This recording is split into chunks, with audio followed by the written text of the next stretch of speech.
Ang buwayang si Lolong. Kilalanin natin ang ating kaibigan na si Lolong. Si Lolong ay mabait na buwaya, kaibigan ng marami. Siya ay masipag, masayahin at higit sa lahat ay matulungin. Kilalanin din natin ang mga ibang karakter sa ating kwento, ang mga matalik na kaibigan ni Lolong na sina Samya at Lakas. Kasali din sa kwentong ito si Matching at ang buwayang si Dambo. Isang araw naglalaro sina Lolong at ng kanyang mga kaibigan. Habang ang mga ito ay naglalaro, biglang may pumukaw ng kanilang pansin. Nakita nila ang isang matching sa may pampang. Nagtaka naman si Lolong at ang kanyang mga kaibigan. Kilala si Matching sa kanyang pagiging tuso at hindi ito pala kaibigan. Kaya naman nagulat ang mga ito nang tinawag sila ni Matching. Nagkatinginan ang mga magkakaibigan. Mukhang tinatawag tayo ni Matsing. Bakit naman kaya tayo tinatawag ni Matsing? Ano kaya ang kailangan niya sa atin? Nakakapagtaka naman ata. Hayaan na lang natin, ipagpatuloy na lang natin ang ating paglalaro. Kaya nga, nakakapagtaka naman. Pero hindi natin malalaman kung hindi tayo lalapit sa kanya. Ang mabuti pa'y ay puntahan natin at tanungin si Matsing. At dahil dyan, ay napagpasyahan naman ng magkakaibigan na puntahan si Matching.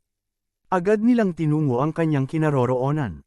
Pero lingid sa kanilang kaalaman ay meron palang palihim na nagmamatsyag sa kanila. Kanina pa ito tahimik na pinapanood sina Lolong habang naglalaro at narinig din niya ang tungkol kay Matching. Kaibigan kong Matching, dinig namin ang iyong sigaw, kami ba ay iyong tinatawag? Lakas, ikaw pala yan o aking kaibigan, kayo nga ay aking tinatawag. Pasensya na at naabala ko ang inyong paglalaro. Ngunit wala na kasi akong maisip pa na ibang makakatulong sa akin, kung hindi kayo lamang. Nahihiya man ako na kayo ay gambalahin, pero nilakasan ko na lamang ang aking loob. Ano ang ibig mong sabihin, kaibigang Matching? Sabihin mo ang iyong nais at kami naman ay handang makinig sa'yo. Katatapos lamang kasi ng napakalakas na bagyo at nag-iwan ito ng napakalaking pinsala sa aking mga tanim. Wala akong mapagkukuhanan ng aking makakain. Hindi rin ako nakapag-imbak ng mga pagkain. Napag-alaman kong ang iba ay tumatawid ng ilog para marating ang kabilang pangpang upang makakuha ng pagkain. Nais ko sanang humingi ng tulong sa inyo na ako ay inyong ihatid sa kabilang pangpang at pabalik dito bilang tulong at pagtanaw ng utang na loob. Hahatian ko kayo ng mga pagkaing aking makukuha.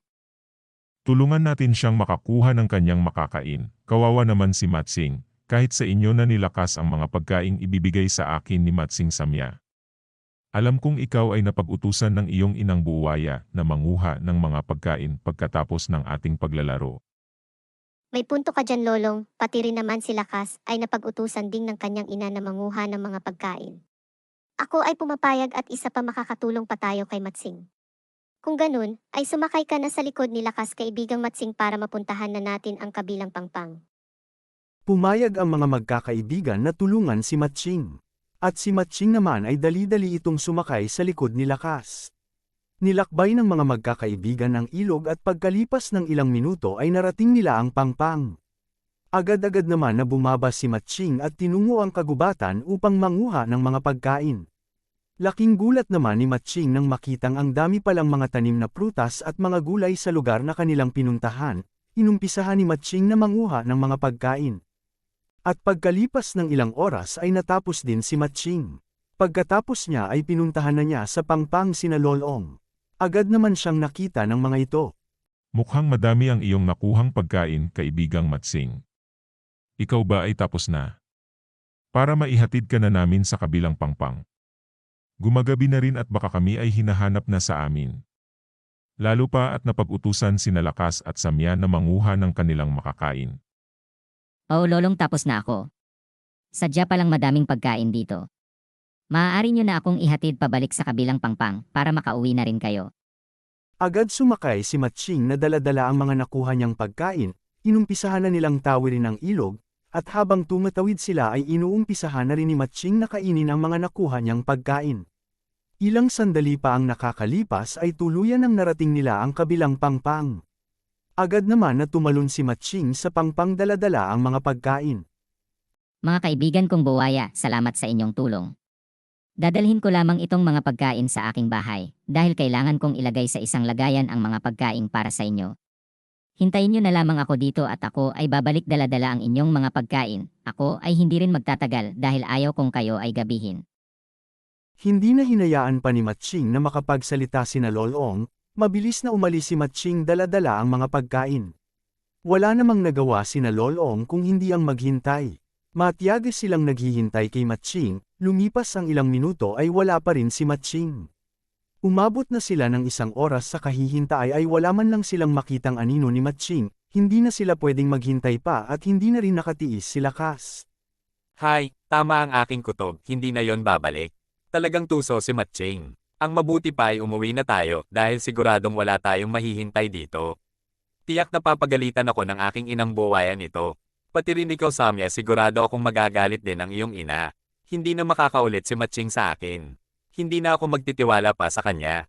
Napagkasunduan ng mga magkakaibigan na umuwi na lamang. Hindi na sila umasa pang babalik si Matching. Sa kabilang dako naman ay may mga matangat mamatsyag sa mga magkakaibigan. Tahimik lang itong nagmamasaid sa kanila. At hindi lingid sa kanya na talagang tuso si Matching. Pagkalipas ng ilang araw ay bumalik si Matching sa Pangpang. Walang ibang buwaya siyang makita kung hindi sila Lolong at mga kaibigan nito. Walang ibang pagpipilian si Matching kung hindi tawagin muli sina Lolong. Kailangan niyang manguha ulit ng mga pagkain sa kabilang Pangpang. Hindi rin kasi nabuhay ang mga itinanim niyang nakuha niya sa gubat. Lakas loob na tinawag muli ni Matching sina Lolong. Tinatawag tayo ni Matching, ano na naman kaya ang kailangan niya? Mas mabuti pang huwag na lang nating pansinin ang tusong Matching na yan, hindi siya marunong tumyupat sa kanyang mga binitiwang pangako. Mag-aaksaya lang tayo ng oras. At isa pa maglaro na lamang tayo. Tama ka Lakas, huwag na nating pag-aksayahan pa ng oras si Matsing. Tama na ang isang beses na naisahan niya tayo, muntik na akong mapagalitan ng aking inang buuwaya dahil sa pagtulong kay Matsing. Maglaro na lamang tayo dito. Mga kaibigan, tayo ay tinatawag ni Matching, baka meron itong mahalagang sasabihin sa atin. Lubos kong naiintindihan ang inyong saloobin sa kanya. Pero wala din namang masama kung pupuntahan natin siya para alamin kung ano ang kailangan niya sa atin. Hindi na siguro siya paparito sa atin kung walang dahilan. Tara at pakinggan natin si Matching. Napagtanto ni Samya at Lakas na tama si Lolong. Wala namang masama kung puntahan at pakinggan nila si Matching. Dahil dito sumang-ayon naman ang dalawa sa sinabi ni Lolong. Pinuntahan nila si Matching sa Pangpang. At pagkarating nila kay Matching ay agad namang humingi ng paumanhin si Matching at ipinaliwanag nito ang nangyari. Aking mga kaibigang buwaya, ako ay humihingi ng tawad dahil hindi ako nakabalik agad. Kayo ay aking pinaghintay.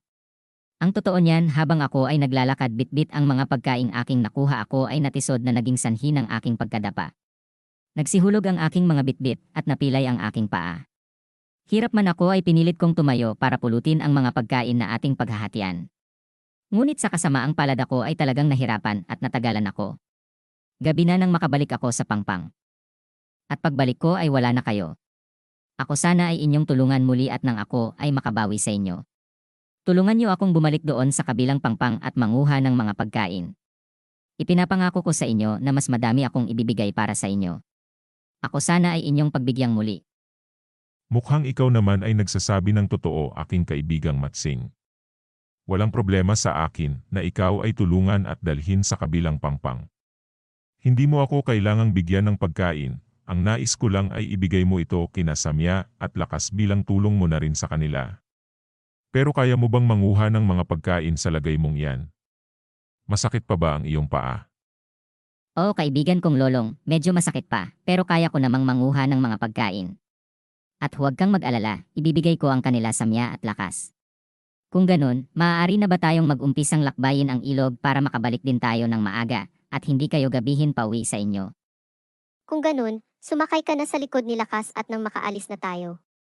Gaya noong una, sumakay si Matching sa likod ni Lakas. At si Lolong naman ang nanguna sa kanila. Mas alam kasi ni Lolong ang mga lugar na hitik sa mga prutas at gulay. Sumang-ayon na lamang sina Samya at Lakas na tulungan si Matching. Nilakbay nila ang ilog at pagkalipas ng ilang oras ay nakarating na sila sa kabilang Pangpang. Sa ibang lugar naman dinala ni Lolong si Matching. Mas madaming mga pagkain ang makukuha sa bandang ito.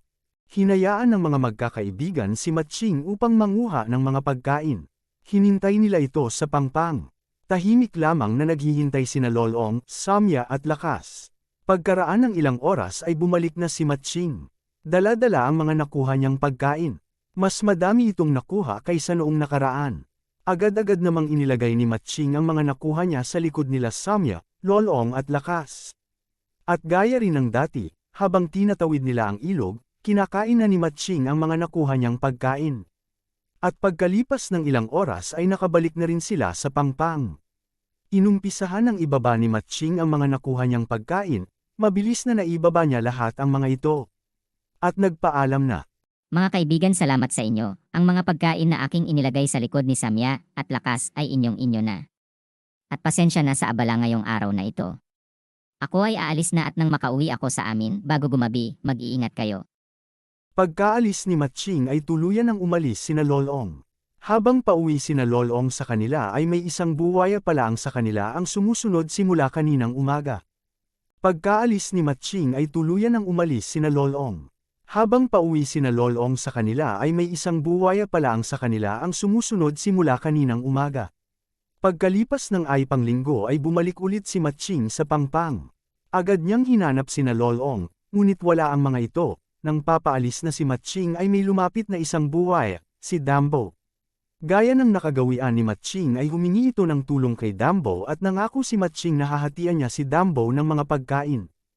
Tinawid nila Matching at Dambo ang ilog, dinala ni Dambo si Matching sa pinagdalhan sak-anya ni Lolong. Mabilis na tinungo ni Matching ang gubat upang manguha ng pagkain. Mabilis na napuno ni Matching ang 2 sako na dala niya. Pagkatapos niya ay pinuntahan na niya si Dambo sa pangpang. Agad naman niyang nakita si Dambo na natutulog. At sumakay na siya sa likod nito. Tahimik lamang si Dambo habang tinatawid nila ang ilog samantalang si Matching naman ay kumakain na. Hindi na malaya ni Matching. Narating na pala nila ang pangpang. Hindi rin napansin ni Matching na sa ibang pangpang pala siya dinala ni Dambo. Hindi agad bumaba si Matching sa likod ni Dambo, sa halip ay tiningnan niyang mabuti ang sako na kanyang ibibigay kay Dambo. Kaibigan kong Dambo, bilang pagtupad sa aking pangako, ito ang iyo, iiwan ko ang sako na punong-puno ng pagkain. Salamat sa iyong pagtulong sa akin. Agad-agad na bumaba si Matching dala ang kanyang sako. At pagkarating niya sa pangpang ay biglang napasigaw si Matching. Nagulat ito nang makitang nasa isang putikan pala ito. Doon niya napagtanto na sa ibang pangpang siya ibinaba ni Dambo. Biglang nakaramdam ng takot si Matching. Napansin niyang lumalapit na pala si Dambo sa kanya at iba ang tingin nito. Pilit na tumatayo si Matching pero nadudulas ito, nahihirapan siyang makaalis sa kinaroonan niya. Hindi ito makatakbo palayo. Akala mo siguro ay may isahan mo ako, Matsing. Napakatuso mo, hindi ka marunong tumupad sa usapan. Kung nalinlang mo sina Lolong, ibahin mo ako. Sinamantala mo ang pagiging matulungin nila, lalo na si Lolong. Ibahin mo ako, Matsing. Alam ko ang iyong ginawa at hindi na dapat maulit pa ito kahit kanino. Ang dapat sa iyo ay tinuturuan ng leksyon. Hindi kita maintindihan, Dambo. Ako naman ay tumupad sa ating usapan. Ibinigay ko naman ang iyong parte. Isang sa ako, tig-isa tayong sa ako. Kung gusto mo sayo na rin itong aking sa ako, basta tulungan mo lang ako dito at paalisin sa lugar na ito. Hindi ko kailangan ng pagkain, Matsing. Sabi ko nga oras na para turuan ka ng lesson. Ikaw na lamang ang aking hapunan. Unti-unti nang lumalapit si Dambo kay Matching. At si Matching naman ay nanginginig na sa takot. Nagmamakaawa ito kay Dambo, nangako ito na magbabago na at hindi na uulitin pa ang kanyang ginawa. Pero sadyang parang walang naririnig si Dambo, patuloy ito sa paglapit sa kinaroroonan ni Matching. Malapit na sa may putikan si Dambo nang biglang may narinig silang boses. Si Lolong pala yun kasama sina Samya at Lakas. Napahinto naman si Dambo at tiningnan na lamang sina Lolong. Kaibigan kong Dambo, itigil mo na yan, huwag mo nang takutin pa si Matsing. Ako ay nakikiusap sa iyo na sana ay itigil na natin ito, gumagabi na at kinakailangan na ring umuwi ni Matsing sa kanila. Ano kaya ang mangyayari kay Matching? Mukhang buo na ang desisyon ni Dambo na bigyan ito ng leksyon. Ano ang gagawin ni Matching? Sundan natin sa susunod na bahagi ng ating kwento. Hanggang sa muli, huwag kakalimutang mag-like, share, at subscribe. Salamat!